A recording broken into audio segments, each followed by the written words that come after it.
پارہ نمبر 12 ہے اور پارہ نمبر 12 کا رکوع نمبر 1 ہے. موضوع ہے اللہ تعالیٰ ہی تو ہے. اللہ تعالیٰ نے رکوع کی ابتدا میں فرمایا کہ زمین پر چلنے والا کوئی جاندار ایسا نہیں جس کا رزق اللہ کے ذمہ نہ ہو. اللہ تعالیٰ ہر جاندار کے متعلق جانتا ہے، وہ کہاں رہتا ہے، کہاں سونپا جاتا ہے، سب کا ریکارڈ اللہ کے پاس محفوظ ہے. فرمایا وہی ہے جس نے آسمان اور زمین کو 6 دنوں میں پیدا کیا. پھر اس سے پہلے اس کا عرش پانی پر تھا. پھر اللہ نے آسمان اور زمین بنائے تاکہ انسان کو آزمائے کہ کون بہتر عمل کرنے والا ہے. پھر فرمایا کہ جو موت کے بعد کی زندگی کا انکار کرتے ہیں وہ کہتے ہیں کہ یہ تو جادوگری ہے، اور مہلت ملنے پر کہتے ہیں آخر کس چیز نے اس وقت کو آنے سے روک رکھا ہے. فرمایا وہ دن کسی کے پھیرے سے نہ پھر سکے گا اور وہ ان کو آ گھیرے گا چاہے وہ اس کا جتنا بھی مذاق اڑا لیں. تو اس رکوع سے ہم نے اپنے لیے یہ لیا کہ موت کے دن کو یاد رکھنا ہے. اللہ کے رسول صلی اللہ علیہ وآلہ وسلم نے فرمایا عقل مند وہ ہے جو موت کے بعد گلنے سڑنے کو یاد رکھے. رکوع نمبر 2 ہے. موضوع ہے اندھا اور آنکھوں والا برابر نہیں ہو سکتے. اللہ تعالیٰ نے اس رکوع کی ابتدا میں انسانوں کے 2 طرح کے رویے بیان فرمایا کہ کچھ انسان ایسے ہیں کہ جب ان کو رحمت کے بعد محرومی کا مزہ چکھاتے ہیں تو وہ مایوس اور ناشکرے ہو جاتے ہیں، اور کچھ ایسے ہیں کہ جب مصیبت کے بعد انہیں نعمت سے نوازتے ہیں تو وہ تکبر پر اتر آتے ہیں. فرمایا ان عیبوں سے پاک تو صرف وہ ہیں جو صبر کرنے والے ہیں اور نیکی کرنے والے ہیں. پھر نبی صلی اللہ علیہ وآلہ وسلم پر اعتراضات کرنے والوں کے اعتراض بیان کیے کہ اس پر کوئی خزانہ کیوں نہ اتارا گیا، اس پر کوئی فرشتہ کیوں نہ اتارا گیا. اللہ تعالیٰ نے فرمایا کہ آپ کہہ دیجئے کہ آپ تو محض خبردار کر دینے والے ہیں اور ہر چیز کا حوالہ دار تو صرف اللہ تعالیٰ ہے. اور پھر فرمایا آپ ان کی باتوں پر دل میں تنگی محسوس نہ کریں اور وحی کو بیان کرنے سے نہ رکیں. اور فرمایا کہ یہ اعتراض کرتے ہیں کہ یہ کتاب نبی صلی اللہ علیہ وآلہ وسلم نے خود ہی گھڑ لی ہے. تو اللہ نے چیلنج کیا کہ اچھا پھر اس جیسی 10 صورتیں بنا لاؤ اور اس کے لیے اپنے معبودوں کو بھی بلا لو، اور اگر معبودوں سے بھی مدد نہ ملے تو جان لو کہ یہ کتاب اللہ تعالیٰ کے علم سے نازل ہوئی ہے اور اللہ تعالیٰ ہی معبود حقیقی ہے. پھر فرمایا جو دنیا کی زندگی اور اس کی نعمتیں اور اس کی خوشنمائیوں کے طالب ہوتے ہیں اللہ تعالیٰ ان کے اعمال کے پھل انہیں دنیا میں ہی دے دیتا ہے اور اس میں کوئی کمی نہیں کی جاتی، مگر آخرت میں ایسے لوگوں کے لیے صرف آگ ہے اور جو کچھ دنیا میں بنایا وہ سب ضائع ہو جانے والا ہے. پھر فرمایا وہ شخص جو اپنے رب کی طرف سے شہادت رکھتا ہو اور ایک گواہ بھی تائید میں آ گیا ہو اور موسیٰ علیہ السلام کی کتاب سے بھی تائید مل جائے تو پھر وہ ایمان لے آئیں گے، اور جو انکار کریں گے ان کے لیے دوزخ کا وعدہ ہے. اور فرمایا آپ شک میں نہ پڑیں، یہ حق ہے آپ کے رب کی طرف سے. پھر فرمایا کہ وہ ایسے ظالم اور بدبخت ہیں جو اللہ تعالیٰ پر جھوٹ گھڑتے ہیں، ایسے لوگوں پر گواہی ہوگی پھر لعنت ہوگی. یہ لوگ اللہ کے راستے سے روکتے ہیں، اللہ تعالیٰ کے راستوں کو ٹیڑھا کرنا چاہتے ہیں، آخرت کا انکار کرتے ہیں. زمین میں یہ اللہ تعالیٰ کو بے بس نہیں کر سکتے. اللہ تعالیٰ کے مقابلے میں ان کا کوئی حامی اور مددگار نہیں ہوگا اور انہیں دوہرا عذاب دیا جائے گا. نہ وہ کسی کی سن سکتے ہیں اور نہ ہی انہیں کوئی سوچتا ہے. خود اپنے آپ کو گھاٹے میں ڈالا، آخرت میں یہ گھاٹے میں رہنے والے ہیں. فرمایا سب کچھ کھو گیا جو کچھ انہوں نے گھڑ رکھا تھا. پھر خوش بخت لوگوں کا لیے بیان فرمایا کہ خوش بخت وہ ہیں جو ایمان لاتے ہیں، نیک اعمال کرتے ہیں، یہی لوگ جنتی ہیں. اور فرمایا بدبختی اور خوشبختی کے حوالے سے جیسے اندھا اور دیکھنے والا برابر نہیں ہو سکتے، اسی طرح سے یہ لوگ بھی برابر نہیں ہیں. اور اللہ نے فرما دیا کہ اللہ تعالیٰ ہی محروم کرنے والا ہے اور اللہ ہی رحمت سے نوازنے والا ہے. اس رکوع سے ہم نے اپنے لیے کیا لیا کہ مایوسی سے، ناشکری سے اور تکبر سے اپنے آپ کو بچانا ہے انشاءاللہ. رکوع نمبر 3 ہے اور موضوع ہے حضرت نوح علیہ السلام کی دعوت. اللہ تعالیٰ نے فرمایا کہ ہم نے نوح علیہ السلام کو اس کی قوم کی طرف بھیجا اور انہوں نے کہا کہ اللہ کے سوا کسی کی بندگی نہ کرو، مجھے اندیشہ ہے کہ تم پر ایک دردناک عذاب آ جائے گا. تو ان کی قوم کے سرداروں نے جواب دیا کہ ہماری نظر میں تو تم اس کے سوا کچھ نہیں کہ بس ہمارے جیسے ایک انسان ہو. اور پھر فرمایا کہ چند کمتر لوگوں نے بغیر سوچے سمجھے تمہاری پیروی اختیار کر لی ہے. تم کسی چیز میں ہم سے بڑے ہوئے نہیں ہو، ہم تو تمہیں جھوٹا سمجھتے ہیں. حضرت نوح علیہ السلام نے جواب دیا کہ اگر مجھ پر اللہ نے رحمت کی اور آپ کو وہ نظر نہ آئی تو میں زبردستی تو تم پر چپکایا نہیں جا سکتا. میں اس کام پر تم سے کوئی مال نہیں مانگتا، میرا اجر تو اللہ کے ذمے ہے، اور میں ان لوگوں کو اپنے سے دور نہیں کر سکتا جنہوں نے میری بات مانی اور اپنے رب کے پاس جانے والے ہیں. اگر میں ان لوگوں کو دھتکار دوں تو اللہ تعالیٰ کی پکڑ سے مجھے کون بچائے گا؟ اور فرمایا کہ تم لوگ جہالت برت رہے ہو. میں نہیں کہتا کہ میرے پاس اللہ تعالیٰ کے خزانے ہیں، میرا یہ دعویٰ بھی نہیں کہ میں فرشتہ ہوں، اور میں یہ نہیں کہتا کہ جنہیں تم حقیر سمجھتے ہو اللہ تعالیٰ نے انہیں کوئی بھلائی نہیں دی، ان کے نفس کا حال تو اللہ ہی جانتا ہے، میں کہوں گا تو ظالم ہو جاؤں گا. سرداروں نے جواب دیا، اے نوح علیہ السلام، تم نے ہم سے بہت جھگڑا کر لیا، اب وہ عذاب لے آؤ جس کی دھمکی دیتے ہو اگر تم سچے ہو. حضرت نوح علیہ السلام نے جواب دیا، وہ تو اللہ تعالیٰ ہی لائے گا جب وہ چاہے گا، اور ہمارے پاس وہ زور نہیں کہ ہم اسے روک سکیں. اور فرمایا کہ میں تمہاری خیر خواہی کرنا چاہوں تو بھی کوئی فائدہ نہیں ہوگا اگر اللہ نے تمہیں بھٹکانے کا فیصلہ کر لیا ہے. اور فرمایا اللہ تعالیٰ تمہارا رب ہے، اسی کی طرف تمہیں لوٹنا ہے. اور فرمایا کہ کیا یہ کہتے ہیں کہ اس شخص نے یہ سب کچھ خود گھڑ لیا ہے؟ تو فرمایا کہ ان سے کہہ دو کہ اگر میں نے یہ خود گھڑ لیا ہے تو مجھ پر اپنے جرم کی ذمہ داری ہے، اور میں تمہاری ذمہ داری سے بھی بری الذمہ ہوں. تو اس رکوع سے ہم نے اپنے لیے یہ لیا کہ اللہ تعالیٰ کے راستے کی طرف دعوت دیتے ہوئے لوگوں کے اعتراضات پر خاموش نہیں رہنا اور ان کے اعتراضات کا مناسب جواب دینا ہے انشاءاللہ. رکوع نمبر 4 ہے اور موضوع ہے قوم نوح کا انجام. اللہ تعالیٰ نے رکوع کی ابتدا میں فرمایا کہ نوح علیہ السلام پر اللہ تعالیٰ نے وحی بھیجی کہ جو ایمان لا چکے بس لا چکے، اب کوئی ماننے والا نہیں، ان کے کاموں پر غم نہ کرو اور ہماری نگرانی میں ہماری وحی کے مطابق کشتی بناؤ، اور ان کے حق میں مجھ سے سفارش نہ کرنا، یہ سب ڈوبنے والے ہیں. پھر اللہ تعالیٰ نے فرمایا کہ نوح علیہ السلام جب کشتی بنا رہے تھے تو ان کے سردار ان کا مذاق اڑاتے تھے. نوح علیہ السلام نے کہا کہ اگر مجھ پر ہنستے ہو تو ان قریب معلوم ہو جائے گا کہ کس پر دردناک عذاب آتا ہے جو اسے رسوا کر چھوڑے گا اور وہ عذاب ٹالنے سے نہیں ٹلے گا. پھر اللہ تعالیٰ کا حکم آ گیا، تنور ابل پڑا، ہر قسم کے جانوروں کا جوڑا کشتی میں رکھ لیا گیا، اور اللہ کا حکم کہ اپنے گھر والوں کو بھی سوار کروا لو اور ان لوگوں کو بھی سوار کروا لو جو ایمان لانے والے ہیں. اور نوح علیہ السلام نے کہا کہ سوار ہو جاؤ، اس میں اللہ تعالیٰ ہی کے نام سے اس کا چلنا اور اس کا ٹھہرنا ہے، اور میرا رب غفور الرحیم ہے. پھر فرمایا کہ کشتی لوگوں کو لیے جا رہی تھی اور موجیں پہاڑ کی طرح سے اٹھ رہی تھی. پھر نوح علیہ السلام نے اپنے بیٹے کو دیکھا اور اس کو پکارا کہ سوار ہو جاؤ، کافروں کے ساتھ نہ رہو.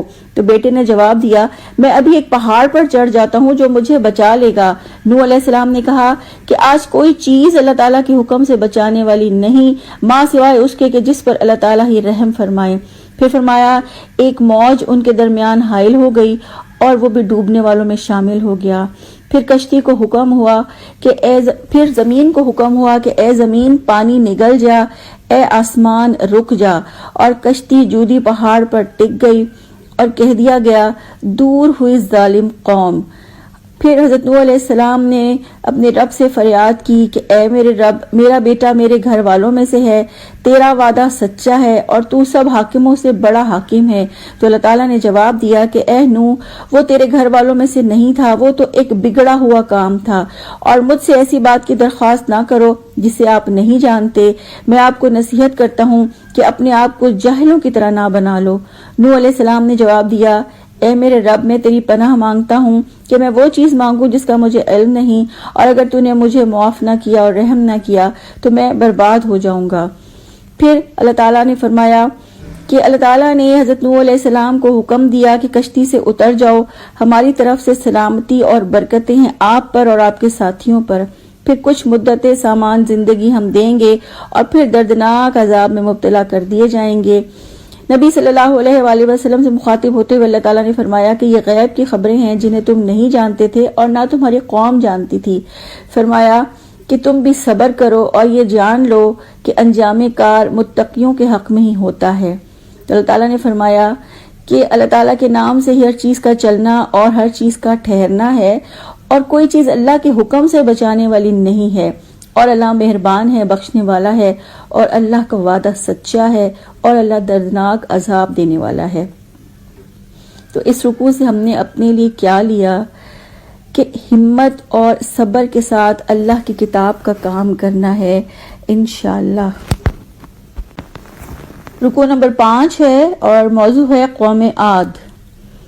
اللہ تعالیٰ نے فرمایا کہ اللہ تعالیٰ نے عاد کی طرف ان کے بھائی ہود کو بھیجا، جنہوں نے اپنی قوم سے کہا کہ اے میری قوم، ایک اللہ کی عبادت کرو، اس کے سوا کوئی خدا نہیں، اور تم نے محض جھوٹ گھڑ لیے ہیں۔ میں اس کام پر تم سے کوئی اجر نہیں چاہتا، اپنے رب سے معافی مانگو اور اس کی طرف لوٹ آؤ، وہ تم پر آسمان سے موسلا دھار بارش برسائے گا اور تمہاری قوت میں مزید قوت کا اضافہ کر دے گا، اور تم مجرم ہو کر منہ تو نہ موڑو۔ ان کی قوم نے جواب دیا کہ اے ہود، تم اپنے ساتھ کوئی شہادت نہیں لائے، اور ہم تمہارے کہنے پر اپنے معبودوں کو ہرگز نہیں چھوڑیں گے، ہم تم پر ایمان نہیں لائیں گے، اور تم پر تو ہمارے معبودوں کی مار پڑ گئی ہے۔ ہود علیہ السلام نے جواب دیا، میں اللہ تعالیٰ کی شہادت پیش کرتا ہوں، تمہارے معبودوں سے میں بری الذمہ ہوں، تم میرے خلاف اٹھ کھڑے ہو اور مجھے مہلت نہ دو، میرا بھروسہ تو اللہ تعالیٰ پر ہے جو میرا بھی رب ہے اور تمہارا بھی رب ہے۔ اور فرمایا کہ ہر جاندار کی چوٹی اللہ کے ہاتھ میں ہے۔ پھر اللہ تعالیٰ کا حکم آ گیا، ہود علیہ السلام اور ان کے ساتھیوں کو اللہ تعالیٰ نے سخت عذاب سے نجات دے دی، اور قوم عاد پر دنیا میں بھی پھٹکار پڑی اور آخرت میں بھی وہ بہت دور پھینک دیے جائیں گے۔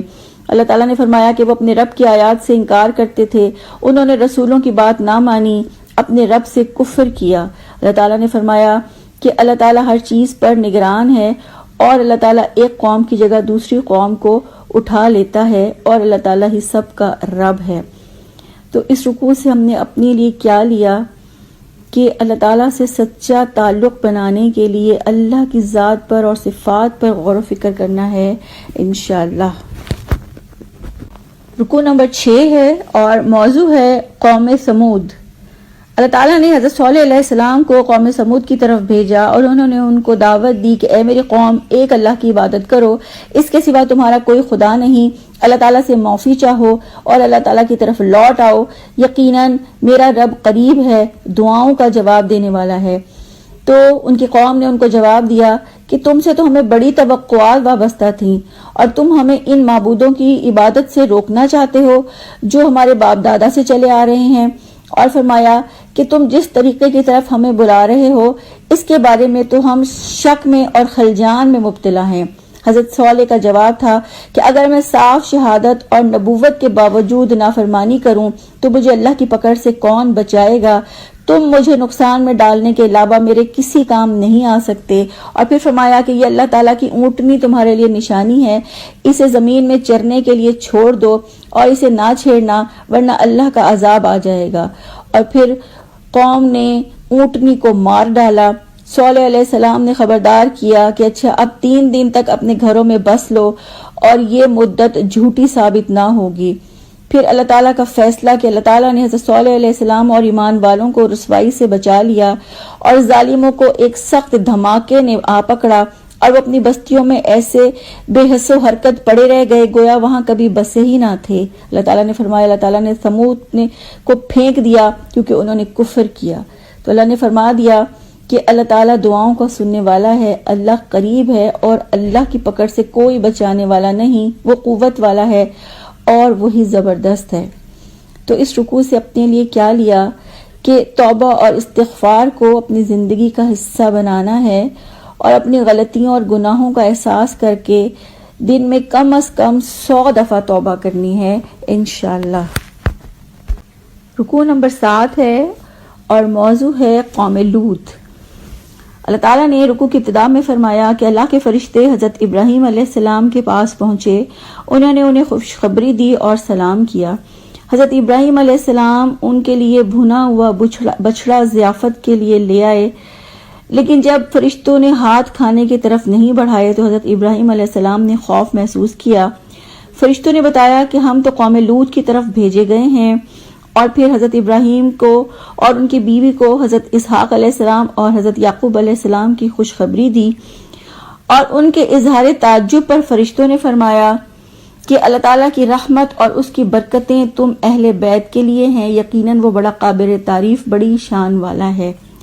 اور پھر جب ابراہیم علیہ السلام کا خوف دور ہوا اور انہیں خوشخبری مل گئی تو وہ فرشتوں سے قوم لوط کے بارے میں جھگڑنے لگے۔ فرشتوں نے جواب دیا کہ فیصلہ ہو چکا، اب عذاب کسی طرح بھی دور نہیں ہو سکتا۔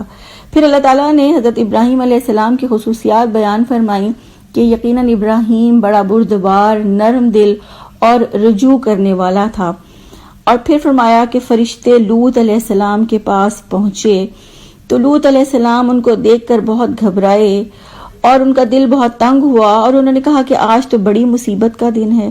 اور پھر اللہ نے فرمایا کہ ان کی قوم کے لوگ ان پر چڑھ دوڑے۔ حضرت لوط علیہ السلام نے ان سے کہا کہ یہ میری بیٹیاں ہیں، پاکیزہ تر ہیں، اور یہ کہ میرے مہمانوں کے معاملے میں مجھے ذلیل نہ کرو، کیا تم میں کوئی بھلا آدمی نہیں ہے؟ تو ان کی قوم نے جواب دیا کہ تیری بیٹیوں میں تو ہمارا کوئی حصہ نہیں، اور یہ تم جانتے ہو کہ ہم کیا چاہتے ہیں۔ حضرت لوط علیہ السلام نے جواب دیا، کاش میرے پاس اتنی طاقت ہوتی کہ میں تمہیں سیدھا کر دیتا، یا کوئی مضبوط سہارا ہوتا تو میں اس کی پناہ لے لیتا۔ فرشتوں نے کہا، اے لوط علیہ السلام، ہم تیرے رب کے فرشتے ہیں، یہ تیرا کچھ نہیں بگاڑ سکیں گے، اور کچھ رات رہے اپنے اہل و عیال کو لے کر یہاں سے نکل جانا اور پیچھے پلٹ کر بھی نہ دیکھنا۔ اور فرمایا کہ تمہاری بیوی عذاب میں مبتلا ہو کے رہے گی، اور فرمایا کہ ان کی تباہی کا وقت صبح کا مقرر ہے۔ پھر اللہ تعالیٰ کا فیصلہ آ گیا۔ اللہ تعالیٰ نے ان کی بستی کو تلپٹ کر کے رکھ دیا اور ان پر پکی ہوئی مٹی کے پتھر برسائے، اور ہر پتھر نشان زدہ تھا، اور فرمایا ظالموں سے سزا کچھ دور نہیں۔ اللہ تعالیٰ نے واضح فرما دیا کہ اللہ بڑی شان والا ہے اور اللہ کا حکم پورا ہو کے رہتا ہے۔ تو اس رکوع سے ہم نے اپنے لیے کیا لیا کہ ابراہیم علیہ السلام کی 3 خصوصیات جو اللہ تعالیٰ نے اس رکوع میں بیان فرمائی، وہ تینوں خصوصیات اپنے اندر پیدا کرنے کی کوشش کرنی ہے انشاءاللہ، یعنی بردباری، نرم دلی اور رجوع اللہ انشاءاللہ۔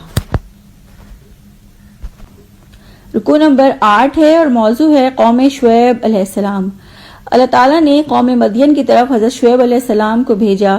انہوں نے اپنی قوم کو ایک اللہ کی دعوت دی کہ اے میری قوم، ایک اللہ کی بندگی کرو، اس کے سوا تمہارا کوئی خدا نہیں، ناپ تول میں کمی نہ کرو، کہیں ایسا دن نہ آ جائے جس کا عذاب تم سب کو گھیر لے۔ اور پھر فرمایا کہ ٹھیک ٹھیک انصاف کے ساتھ پورا ناپو اور پورا تولو، اور لوگوں کو ان کی چیزیں گھٹا کر نہ دو، اور زمین میں فساد نہ پھیلاؤ۔ اللہ تعالیٰ کی دی ہوئی بچت ہی تمہارے لیے بہتر ہے اگر تم مومن ہو۔ اور پھر کہا کہ میں تمہارے اوپر کوئی نگران نہیں ہوں، لہٰذا اللہ تعالیٰ سے ڈر جاؤ۔ تو ان کی قوم نے انہیں جواب دیا کہ اے شعیب، کیا تمہاری نماز تمہیں یہ سکھاتی ہے کہ ہم ان سارے معبودوں کو چھوڑ دیں جن کی عبادت ہمارے باپ دادا کرتے آئے ہیں؟ اور کیا ہمیں اپنے مال میں اپنی مرضی کا اختیار نہیں ہے؟ کیا تم ہی ایک عالی ظرف اور راست باز آدمی رہ گئے ہو؟ حضرت شعیب علیہ السلام نے جواب دیا کہ اگر میں اپنے رب کی طرف سے کھلی شہادت پر نہ ہوتا تو اللہ مجھے نبوت عطا نہ فرماتا۔ اللہ تعالیٰ نے مجھے نبوت عطا فرمائی۔ تمہاری گمراہیوں میں میں کیسے تمہارا مددگار ہو سکتا ہوں؟ میں یہ نہیں چاہتا کہ میں جس کام سے تمہیں روک رہا ہوں وہ کام میں خود کروں، میں تو اصلاح کرنا چاہتا ہوں جہاں تک ممکن ہو، اور میں نے اللہ تعالیٰ پر بھروسہ کیا ہے، میں اسی کی طرف رجوع کرتا ہوں۔ اور پھر فرمایا کہ میرے خلاف آپ کی ہٹ دھرمی آپ لوگوں کو اللہ کے عذاب کا مستحق بنا دے گی۔ اپنے رب کی طرف لوٹ آؤ، اس سے معافی مانگو، میرا رب بہت رحیم ہے اور اپنی مخلوق سے محبت کرتا ہے۔ تو اللہ تعالیٰ نے فرمایا کہ ان کی قوم نے ان کو یہ جواب دیا کہ آپ کی باتیں ہماری سمجھ میں نہیں آتی، ہم تو آپ کو ایک بے طاقت آدمی دیکھتے ہیں، اور اگر آپ کی برادری نہ ہوتی تو ہم آپ کو کب کا سنگسار کر دیتے، اور آپ کا اتنی بلبوتا یا طاقت نہیں ہے کہ آپ ہم پر بھاری ہوں۔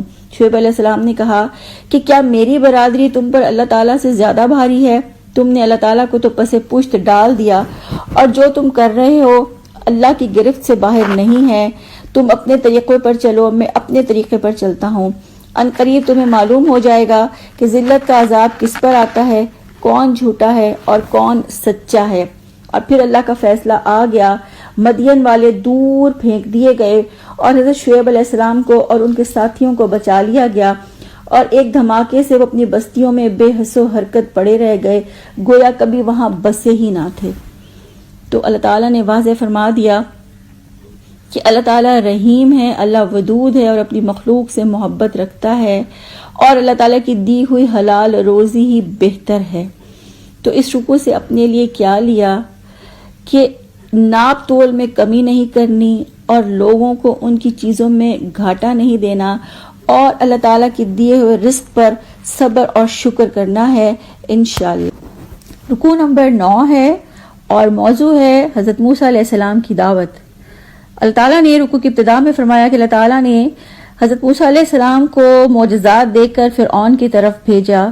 فرمایا کہ فرعون کی قوم نے فرعون کی پیروی کی، حالانکہ فرعون کا حکم راستی کا نہ تھا۔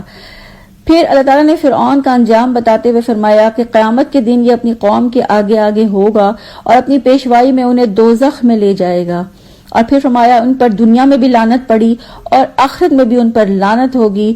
اور پھر فرمایا کہ ہم نے ان پر ظلم نہیں کیا، انہوں نے تو خود اپنے آپ پر ظلم کیا۔ پھر فرمایا جب اللہ تعالیٰ کا حکم آیا تو ان کے معبود ان کے کسی کام نہ آ سکے، جھوٹے معبودوں نے ہلاکت اور بربادی کے سوا انہیں کوئی فائدہ نہ دیا۔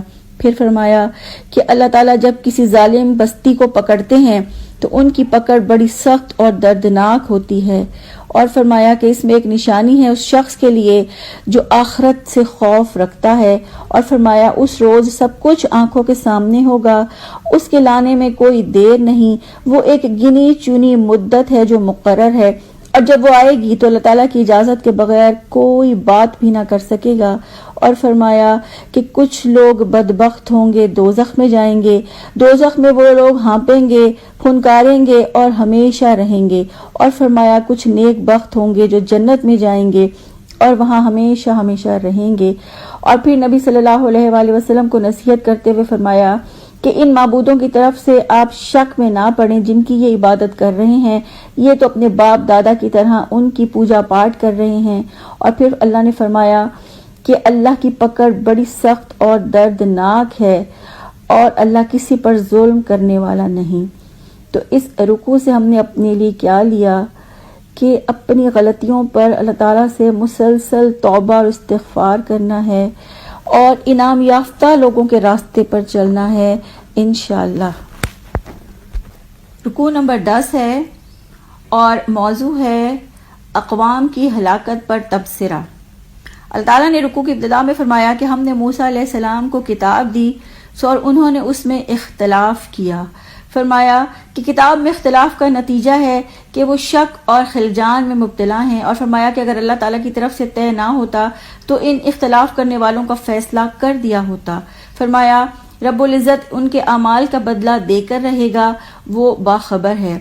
پھر دین قبول کرنے والوں کے لیے فرمایا کہ ٹھیک ٹھیک راہ راست پر ثابت قدم رہو، بندگی کی حد سے تجاوز نہ کرو، اللہ تعالیٰ تمہیں دیکھ رہا ہے، ظالموں کی طرف مت جھکو ورنہ تم جہنم کی لپیٹ میں آ جاؤ گے، نماز قائم کرو۔ اور فرمایا کہ نیکیاں کرو، نیکیاں برائیوں کو دور کر دیتی ہیں، اللہ تعالیٰ کو یاد رکھنے والوں کے لیے یہ یاد دہانی ہے، صبر کرو، اللہ تعالیٰ نیکی کرنے والوں کا اجر ضائع نہیں کرتا۔ پھر قوموں کی تباہی پر تبصرہ کرتے ہوئے فرمایا کہ اہل خیر ان میں کم رہے جو لوگوں کو فساد برپا کرنے سے روکتے، اور فرمایا کہ نیکی کا حکم دینے والے اور برائی سے روکنے والے بچا لیے گئے، اور فرمایا کہ ظالم اپنے مزوں میں پڑھ کر مجرم بن کر رہے، اور فرمایا کہ رب ایسا نہیں کہ بستیوں کو ناحق تباہ کر دے جبکہ اس کے باشندے اصلاح کرنے والے ہوں۔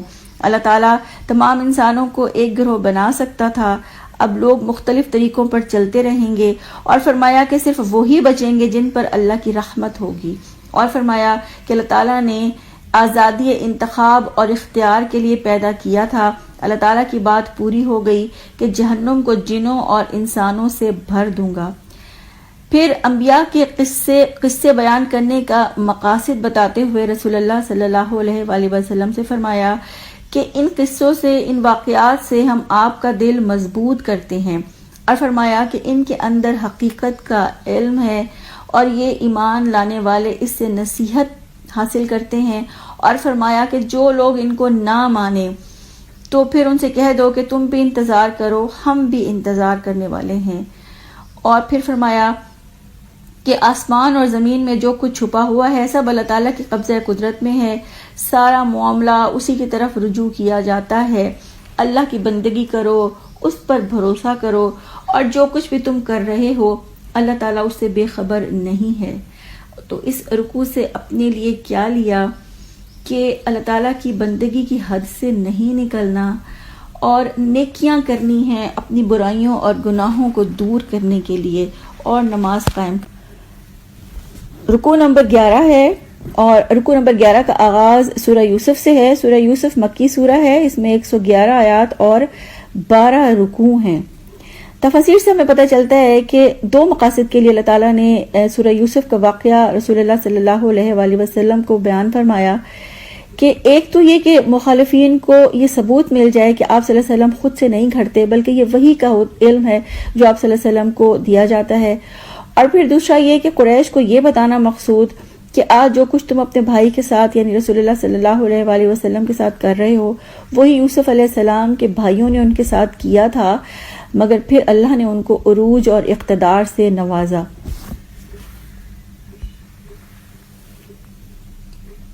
رکوع نمبر 11 کا آغاز سورہ یوسف سے ہے۔ سورہ یوسف کا آغاز اللہ تعالیٰ کے پاک نام سے جو وسیع رحمت کرنے والا، بہت رحم کرنے والا ہے۔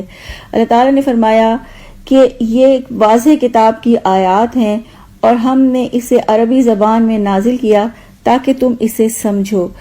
پھر فرمایا کہ قرآن پاک میں اللہ تعالیٰ نے بہترین انداز میں واقعات اور حقائق کو بیان کیا ہے، اور فرمایا یہ قرآن آپ صلی اللہ علیہ وآلہ وسلم پر وحی کیا گیا، ورنہ اس سے پہلے آپ اس سے بے خبر تھے۔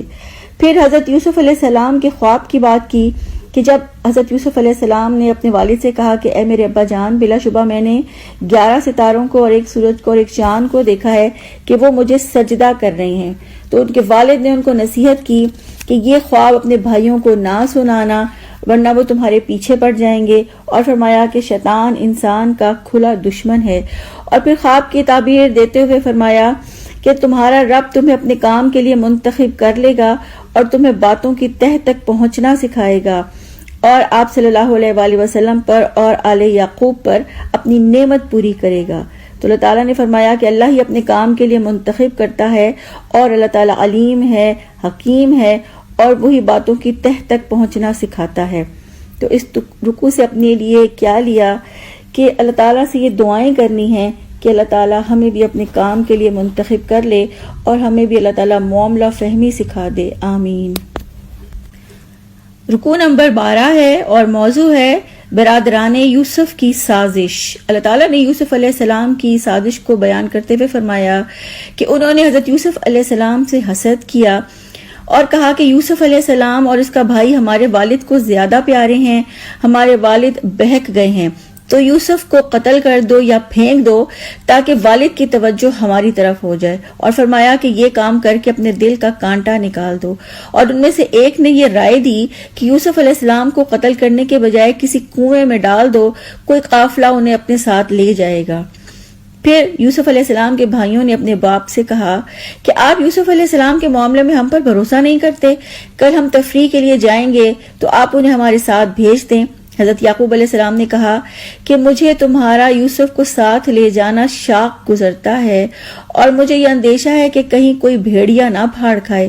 تو بھائیوں نے اصرار کیا اور بھائیوں کے اصرار پر حضرت یوسف کو ساتھ لے جانے کی اجازت دے دی، اور ان کے بھائیوں نے حضرت یوسف کو ایک اندھے کنویں میں ڈال دیا اور شام کو روتے پیٹتے آ گئے اور کہا کہ یوسف کو تو بھیڑیا کھا گیا، اور یوسف علیہ السلام کی قمیص پر جھوٹ موٹ کا خون لگائے۔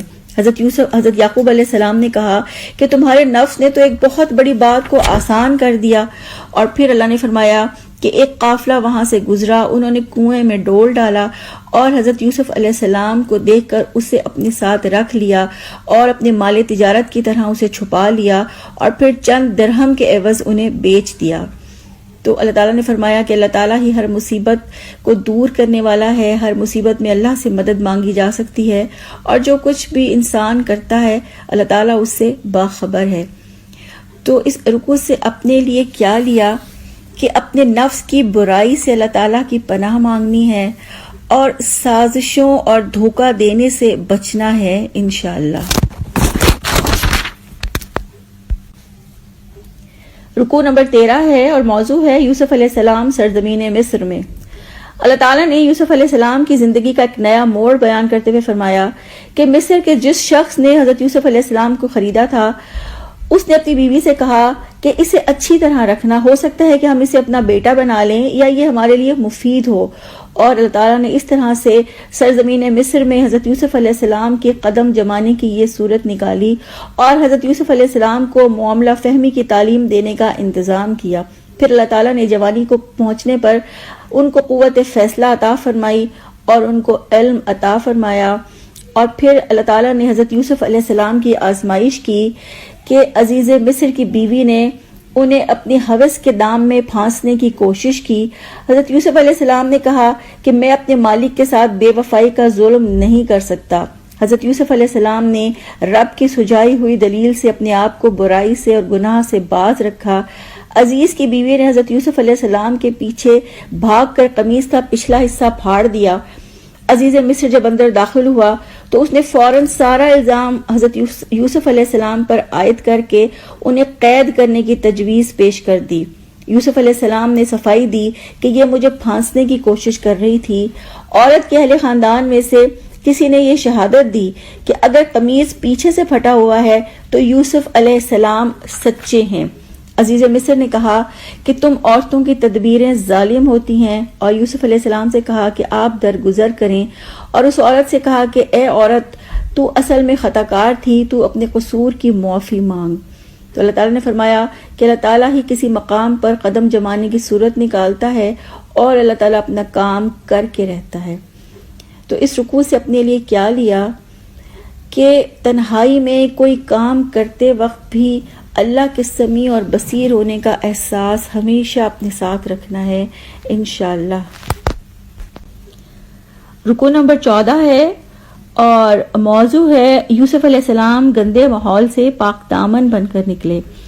رکوع کی ابتدا میں اللہ تعالیٰ نے فرمایا کہ شہر بھر میں عورتوں میں یہ بات مشہور ہو گئی کہ عزیز مصر کی بیوی اپنے غلام کے پیچھے پڑی ہے اور اس کی محبت نے اس کو بے قابو کر رکھا ہے۔ عزیز مصر کی بیوی تک جب یہ بات پہنچی تو اس نے ان تمام عورتوں کے لیے ایک تکیہ دار محفل آراستہ کی اور کھانے میں پھل رکھے اور چھریاں بھی لا کر رکھ دیں، اور پھر جب وہ عورتیں پھل کاٹنے کے لیے چھریاں پکڑے ہوئے تھیں تو عزیز مصر کی بیوی نے حضرت یوسف علیہ السلام کو اشارہ کیا کہ آ جاؤ۔ حضرت یوسف علیہ السلام کو دیکھ کر وہ خواتین دنگ رہ گئیں اور اپنے ہاتھ کاٹ بیٹھیں، اور ان عورتوں نے بے ساختہ یہ پکارا کہ یہ انسان نہیں، یہ تو بزرگ فرشتہ ہے۔ تو عزیز کی بیوی نے کہا کہ بے شک میں نے اسے ورغلانے کی کوشش کی مگر یہ بچ نکلا، اور اس نے یہ دھمکی دی کہ اگر یہ میری بات نہیں مانے گا تو پھر یہ جیل کی ہوا کھائے گا۔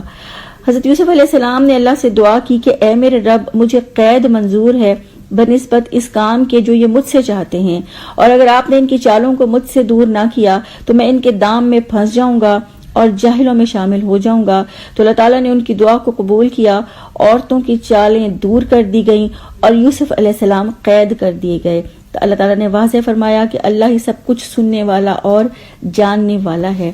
تو اس رکوع سے ہم نے اپنے لیے یہ لیا کہ ہر مشکل میں، ہر تنگی میں صرف اللہ سے دعا کرنی ہے اور صرف اللہ ہی سے مدد مانگنی ہے انشاءاللہ۔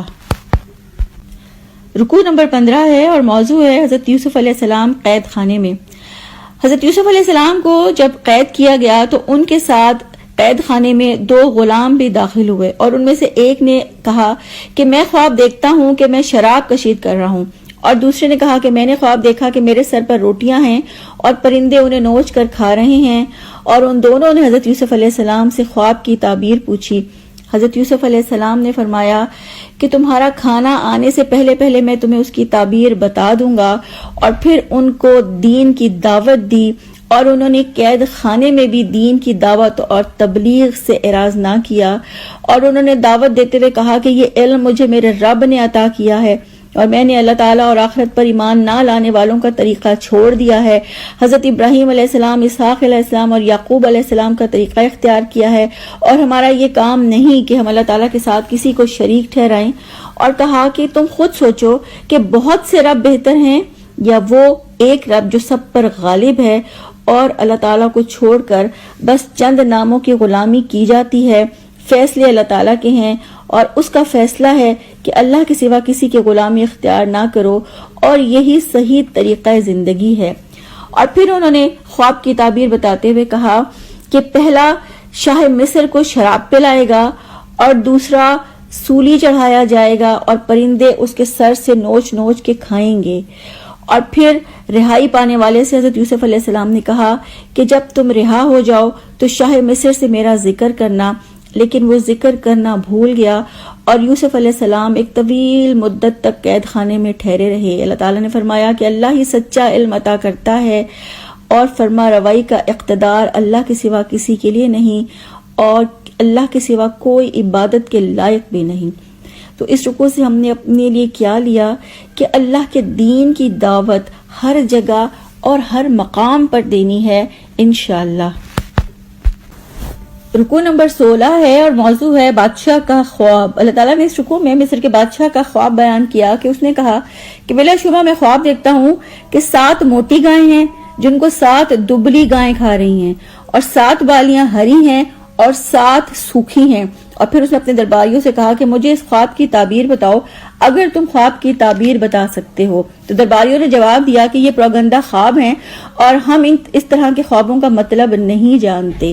پھر اللہ تعالیٰ نے فرمایا کہ پھر ان 2 میں سے ایک غلام جس کو رہائی ملی تھی اسے ایک مدت کے بعد یاد آیا اور اس نے کہا کہ میں آپ کو اس کی تعبیر بتا سکتا ہوں, مجھے قید خانے میں بھیج دیں. پھر وہ حضرت یوسف علیہ السلام کے پاس آیا اور ان سے درخواست کی کہ مجھے خواب کی تعبیر بتا دیں.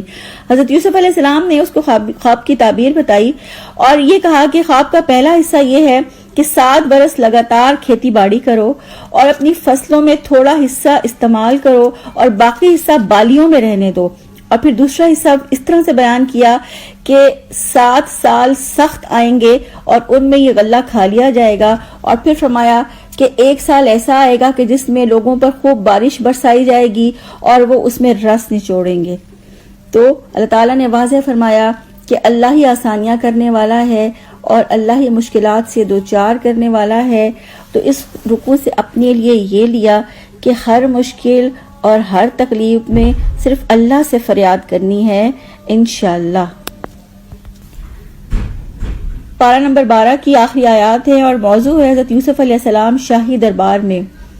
رکوع میں اللہ تعالیٰ نے فرمایا کہ بادشاہ نے قاصد سے کہا کہ یوسف علیہ السلام کو میرے پاس لاؤ. جب قاصد انہیں لینے آیا تو حضرت یوسف علیہ السلام نے کہا کہ اپنے آقا کے پاس جاؤ اور اس سے پوچھو کہ ان عورتوں کا کیا معاملہ ہے جنہوں نے اپنے ہاتھ کاٹ لیے تھے. بادشاہ نے ان عورتوں کو بلوایا اور ان سے تحقیق کی اور پھر ان عورتوں نے یہ اعتراف کیا کہ ہم نے تو یوسف میں بدی یا گناہ کا شائبہ تک نہ پایا. اور پھر عزیز مصر کی بیوی نے کہا کہ حق اب کھل گیا, میں نے اسے پھسلانے کی کوشش کی, وہ بے شک سچا ہے. اور یوسف علیہ السلام نے وضاحت کی کہ میرا مقصد صرف یہ واضح کرنا تھا کہ میں نے خیانت نہیں کی. تو اللہ تعالیٰ نے واضح کیا کہ اللہ تعالیٰ سب کی مکاریوں سے واقف ہے اور اللہ تعالیٰ خیانت کرنے والوں کی چالوں کو کبھی کامیاب نہیں کرتا. تو اس رکوع سے اپنے لیے یہ لیا کہ خیانت سے بچنا ہے انشاءاللہ. یہ تھا پارہ نمبر 12. اللہ سے دعا ہے اللہ تعالیٰ ہمیں اس پارے کا سچا اور صحیح فہم عطا فرمائیں اور اس کو بہترین طریقے سے سیکھنے, سکھانے, عمل کرنے اور آگے پہنچانے والا بنا دیں. آج کی حدیث ہے اس پارہ نمبر 12 میں اللہ تعالیٰ نے فرمایا کہ ان الحسنات یذہبن السیئات, کہ یقیناً نیکیاں برائیوں کو دور کر دیتی ہیں. تو اس حوالے سے حدیث دیکھتے ہیں. حضرت حذیفہ کہتے ہیں رسول اللہ صلی اللہ علیہ وآلہ وسلم نے فرمایا کہ آدمی کی آزمائش اس کی بیوی, اس کے مال, اس کی اولاد اور اس کے پڑوسی میں ہوتی ہے, اور نماز, روزہ, صدقہ, امر بالمعروف و نہی عن المنکر ان کا کفارہ بن جاتے ہیں. اور اسی طرح ایک اور حدیث میں فرمایا, حضرت ابو ہریرہ سے روایت ہے, رسول اللہ صلی اللہ علیہ وآلہ وسلم نے فرمایا 5 نمازیں ایک جمعہ سے دوسرے جمعہ تک اور ایک رمضان سے دوسرے رمضان تک کے گناہوں کا کفارہ بن جاتے ہیں جبکہ وہ بڑے گناہوں سے اجتناب کرتا رہے. سبحانک اللہم و بحمدک نشہد ان لا الہ الا انت نستغفرک و نتوب الیک. السلام علیکم و رحمۃ اللہ وبرکاتہ.